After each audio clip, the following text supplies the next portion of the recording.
ikut jalan Tuhan deh udah. Saya udah ngomong ini dari 2024. Memang benar kok ekonomi turun, siapa yang bilang tidak? Ya. Lihat aja Amerika sudah menggila kayak gitu. Cina juga kagak mau kalah. Pengaruh ke ekonomi dunia itu. Perang juga nggak beres-beres. Pengaruh. Indonesia ini bukan negara yang sudah mandiri. Dan kenapa saya memesankan itu dari 2024? Ya supaya lu ada persiapan lah. Tuhan izinkan memberitahu itu. Tahun ini orang bilang tahun Yobel. Tahun Yobel tuh buat siapa? Buat orang tahun jubilium ya, buat orang-orang yang tunduk sama Tuhan. Kalau enggak, kagak ada bedanya mau tahun jubilium kayak tahun apa nggak ada bedanya. Kenapa saya selalu bilang berhenti dulu memikirkan soal materi terus, tapi fokus untuk hidup di jalan Tuhan. Apapun agamamu ya.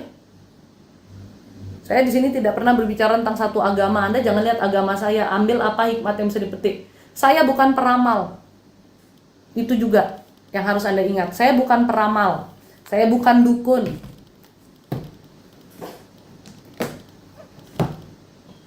Saya juga nggak tahu sebutan saya apa. Nggak usah disebut apa-apa, panggil aja saya Cece.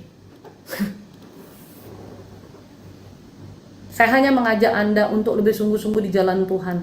Kalau Anda masih melekat terus sama dunia, walaupun Anda mau berdoa sampai jumpalitan, dunia itu terus akan menguji kita. Tapi Tuhan juga kan melihat hati kita. Ini hatinya orangnya masih berat ke dunia ini. Dari situ akan semakin timbul banyak masalah. Kita yang sudah berusaha berserah aja masih ada ketakutan, kekhawatiran. Apalagi semakin kita terikatnya ke dunia. Ini saya udah sampaikan dari 2024. Waktu itu saya bilang coba perhatikan tahun 2023. Begitu banyaknya orang-orang yang dari atas jeblok hancur ke bawah bisnisnya. Ya. Memang itu tahun peralihan, saya udah bilang. Tahun peralihan. 2024 yang memang hidupnya mau mulai membaik, Tuhan tolong untuk mulai membaik.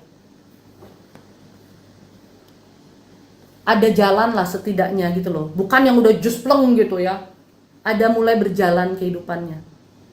Tapi kalau yang sudah waktunya hancur, kacau, dari tahun 2023 sampai hari ini belum bangkit-bangkit.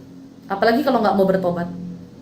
Dari 2024 tuh ada kok orang-orang yang hidupnya mulai tertata, mulai lumayan. Sembari dia menata kerohaniannya, mulai lumayan. 2025 ini adalah tahun awalnya. Yang sulit akan makin sulit. Ini saya ingetin lagi sekali nih. Yang sulit akan makin sulit sampai 10 tahun ke depan. Tapi yang sungguh-sungguh mau ikut Tuhan, melepaskan kemelekatan itu, Tuhan akan cukupi kita. Bila Anda punya pertanyaan, Anda bisa menanyakannya ketika live berlangsung. Dan untuk mendapat jadwal live, silakan follow akun kami di Lukat Suci.